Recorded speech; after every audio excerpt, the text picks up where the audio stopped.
Here's another question coming straight from one of my followers. They were doing a print that cut project. It was coming out all blurry.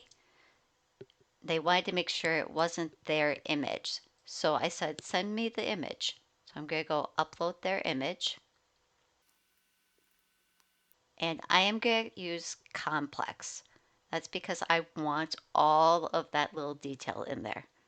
So now I'm going to go continue. This image has a transparent background.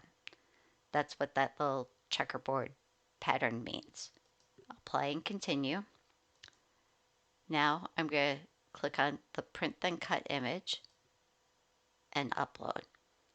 So now we're going to add that to our canvas.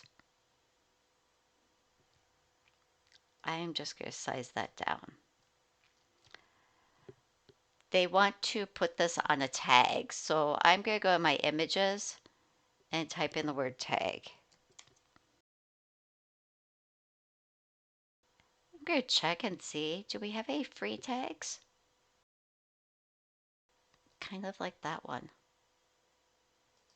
So if I add that to my canvas, and I am going to change the color of this to white.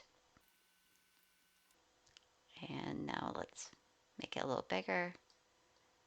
Now we're going to move this over here and say arrange and bring it to the front. I'm going to make it a little fatter. There.